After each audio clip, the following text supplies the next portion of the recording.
Sur le plan personnel, Biden est un ami d'Israël. C'est un démocrate pro-israélien.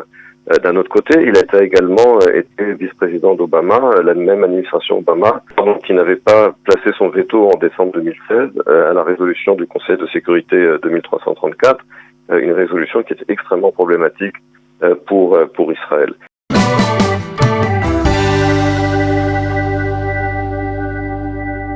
Professeur Emmanuel Navon, bonjour, Boker Tov. Boker. Nous allons bien entendu parler pendant les prochaines minutes de la situation de cet imbroglio politique aux États-Unis. Et la première question qui me vient à l'esprit, puisque nous sommes ici en Israël et que nous suivons d'ici ce qui se passe aux États-Unis, c'est d'essayer de dresser une comparaison entre la crise politique que l'on a vécue au cours des 2 dernières années en Israël et cet imbroglio politique qui se développe aux États-Unis. Est-ce que vous voyez des traits de comparaison entre la crise politique américaine, la crise politique en Israël, les personnalités de Donald Trump d'un côté, de Benjamin Netanyahou de l'autre, on va dire les erreurs assez grossières des instituts de sondage à leur égard? Pouvez-vous dresser une sorte de comparaison entre les deux? D'abord, il y a une grosse différence entre les deux systèmes politiques et électoraux, à savoir qu'aux États-Unis, il n'y a pas eu évidemment d'élections à répétition comme en Israël. Aux États-Unis, les élections ont lieu à intervalles réguliers tous les 4 ans, et ce n'est pas un système parlementaire où on peut avancer les élections comme chez nous. Chez nous, il y a eu 3 élections successives en 1 an et demi, à cause du paradoxe que j'avais déjà décrit dans le passé, à savoir qu'à ces 3 élections en Israël, il y a eu une majorité aussi bien pour un gouvernement d'union que pour un gouvernement de droite avec les partis orthodoxes, mais il n'y a pas eu de majorité pour Netanyahou qui s'est aliéné trop de partis et de personnalités au sein de la droite. D'où ces élections à répétition. Aux États-Unis, en revanche, il s'agit purement de la personnalité de Donald Trump qui tout simplement refuse d'admettre sa défaite, qui semble se confirmer, et affirme sans en apporter aucune preuve qu'il y a une fraude électorale. Et je crois que c'est très grave pour la démocratie américaine. On se souvient comment jusqu'à présent tous les présidents qui n'ont pas réussi à se faire réélire ont tout de suite admis les résultats et souhaité bonne chance à leurs rivales. Comparer par exemple la reconnaissance gracieuse de défaite de George Bush en 1992 à ce qu'il se passe aujourd'hui. Alors c'est vrai que du fait de la pandémie, du fait du Covid-19, il y a eu de nombreux votes par la poste et que cela prend du temps à être compté. Mais je crois qu'il est très grave pour un président des États-Unis de tenir ces propos, d'avoir un comportement aussi irresponsable. Et je pense que c'est peut-être là où il peut y avoir effectivement une comparaison, malheureusement, entre Netanyahou sur la remise en cause des institutions, on va dire, par exemple. Voilà. C'est-à-dire cette attitude vis-à-vis des institutions de l'état de droit, et c'est vraiment jouer avec le feu, parce que dès l'instant où on remet en cause les institutions de l'État, alors ça ne veut pas dire évidemment qu'il ne soit pas critiqué, ça ne veut pas dire qu'il n'y ait pas des choses à réformer, mais porter atteinte au fondement même de l'État, en remettant en cause le processus électoral, en remettant en cause toutes les institutions de l'état de droit, ça c'est jouer avec le feu, c'est un comportement irresponsable. Et malheureusement, Netanyahou lui-même est coupable aussi de ce comportement. Alors, en supposant que Joe Biden soit le prochain président des États-Unis, est-ce que vous faites partie de ceux qui pensent qu'il y a des raisons d'être inquiets par la politique qu'il pourrait mener envers Israël, que tout va être modifié, qu'on va assister à une approche totalement différente, que l'on va revenir peut-être même à l'approche d'Obama des années 2008-2016, ou alors finalement Joe Biden pourrait même s'inspirer dans certains points des changements qui ont été apportés par l'administration Trump? Alors d'abord, il faut bien comprendre que si Joe Biden est élu, sa priorité, évidemment, sera avant tout les questions internes américaines, la crise du corona. Et évidemment, il va changer la direction de la politique étrangère des États-Unis également. Il va réintégrer, par exemple, l'accord de Paris. et il va rétablir ses relations traditionnelles avec les alliés des États-Unis, en particulier au sein de l'OTAN et avec l'Union européenne. Donc il va y avoir évidemment des changements. Et en ce qui concerne le Proche-Orient, il y a deux choses à comprendre. D'abord, ce serait suicidaire de sa part de se lancer sur le dossier israélo-palestinien, alors qu'il y a quand même d'autres sujets urgents pour les États-Unis sur la scène internationale. Sur le plan personnel, Biden est un ami d'Israël. C'est un démocrate pro-israélien qui jusqu'à aujourd'hui raconte sa rencontre avec Golda Meir quand il était jeune député. C'est un démocrate pro-israélien. D'un autre côté, il a également été vice-président d'Obama, la même administration Obama, qui n'avait pas placé son veto en décembre 2016 à la résolution du Conseil de sécurité 2334, une résolution qui était extrêmement problématique pour Israël. Le vrai dossier qui va importer pour Israël avec Biden, c'est le dossier iranien, évidemment, puisque Biden a déjà exprimé son intention de renégocier un accord avec l'Iran. Et là, cela risque d'avoir des conséquences sur cette normalisation qui a eu lieu ces dernières semaines, ces derniers mois, avec les pays du Golfe.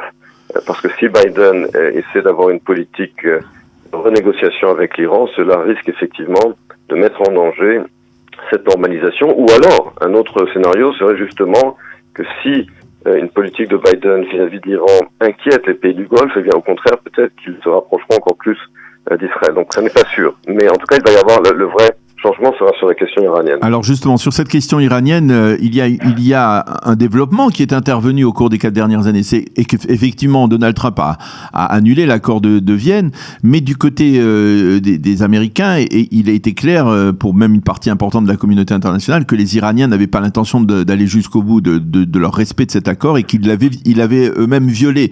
Donc cette donnée, est-ce que vous pensez que ça peut être une forme d'atout, par exemple, pour Benjamin Netanyahou face à Joe Biden, pour lui dire ok, renégocier un accord, mais tenez compte du fait que les Iraniens, de toutes les manières, n'avaient pas l'intention de le respecter.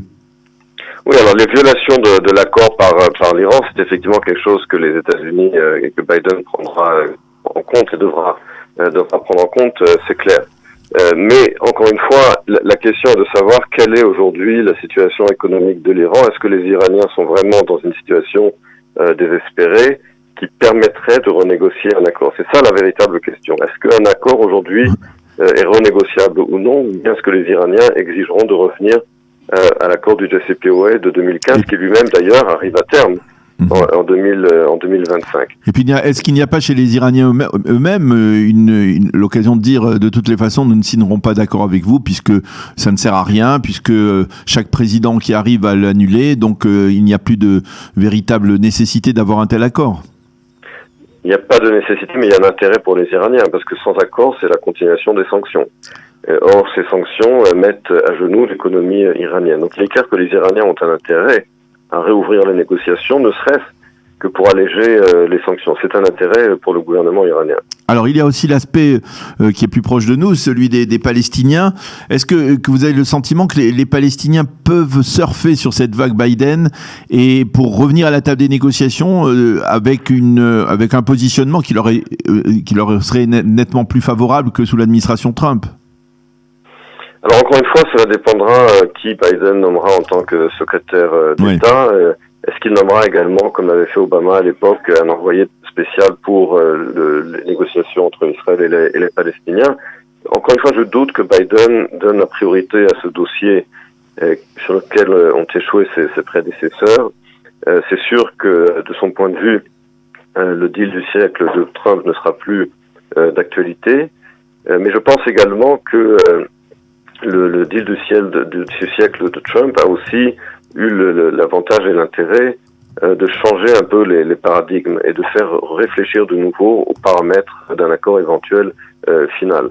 Donc je pense que Biden, à mon sens, évidemment ne reprendra pas les paramètres de Trump, il reprendra les paramètres classiques qui étaient ceux dans le passé du processus d'Annapolis et de ce qui avait été négocié sous l'administration Obama par John Kerry, mais cela ne signifie pas évidemment que cela nous mènera quelque part, puisque c'est toujours le même Mahmoud Abbas qui est au pouvoir, qui n'avait pas accepté la proposition Kerry en 2014, et on voit difficilement aujourd'hui comment de telles négociations pourraient aboutir.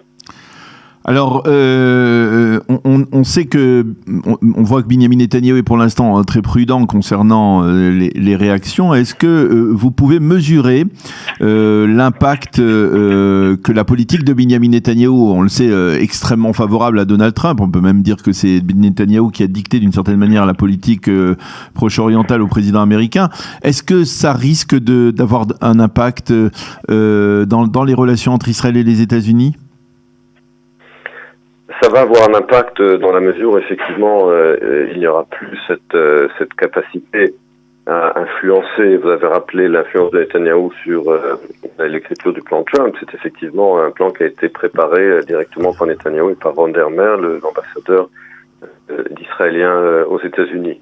Il va y avoir un changement d'ambassadeur également, oui. Puisque dans quelques mois, Gilad Erdan va remplacer Ron Dermer à Washington, et c'est clair que l'administration Biden, si elle est confirmée encore une fois, elle ne prendra pas ses conseils de Jérusalem sur la question des relations entre Israël et les Palestiniens. Donc il va y avoir, si encore une fois la victoire de Biden est confirmée, un véritable changement.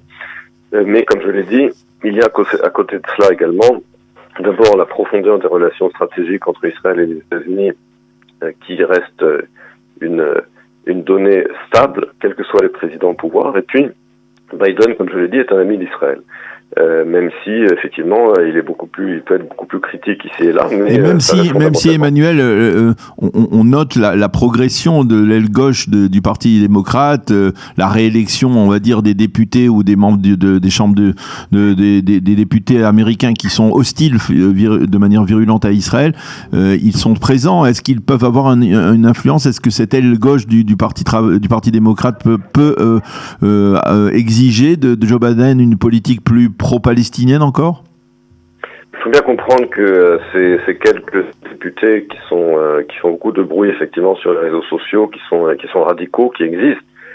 Cette tendance radicale du Parti démocrate, elle existe. Mais en politique étrangère, c'est le président qui décide. C'est le président qui décide. Le Congrès a plus de l'influence en politique interne, en législation. Mais c'est le président qui détermine sa politique étrangère, et il ne prendra pas ses ordres de Rachida Tlaib ou autre. Donc effectivement, le Parti démocrate représente un enjeu pour Israël, et je pense que c'est justement la raison pour laquelle Israël doit continuer de garder le contact avec les démocrates et ne pas mettre tous ses œufs dans le même panier avec les républicains, puisque le danger d'une telle politique, c'est que quand il y a un changement de régime, on en paye le prix. Et donc il est important, effectivement, tout en étant conscient du fait qu'il y a une certaine radicalisation au sein du Parti démocrate, de garder de bonnes relations avec les démocrates. Alors un dernier mot, professeur Emmanuel Navon, vous avez publié ces dernières semaines, vous allez me dire exactement quand est-ce que le livre est sorti, un ouvrage qui est pour l'instant en anglais, mais qui ne manquera pas d'être traduit en français si je ne m'abuse, mais en tout cas certainement en hébreu, l'étoile et le spectre, une histoire diplomatique d'Israël.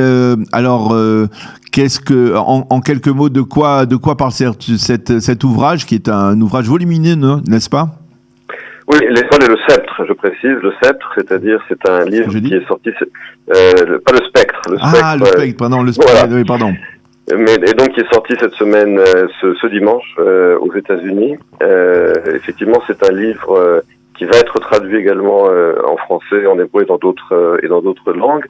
Et c'est un livre qui retrace l'histoire diplomatique d'Israël et du peuple juif depuis les temps bibliques et depuis l'Antiquité. Donc, un livre, effectivement, qui couvre une très grande période historique. C'est un livre sur la politique étrangère d'Israël, sous tous ses aspects, mais avec une perspective historique de longue durée. Et on peut le trouver où pour l'instant ? Alors pour l'instant, il est sur Amazon, également sur Amazon.fr. Alors je sais oui, il est en rupture de stock. J'ai regardé, il était apparemment en rupture de stock déjà.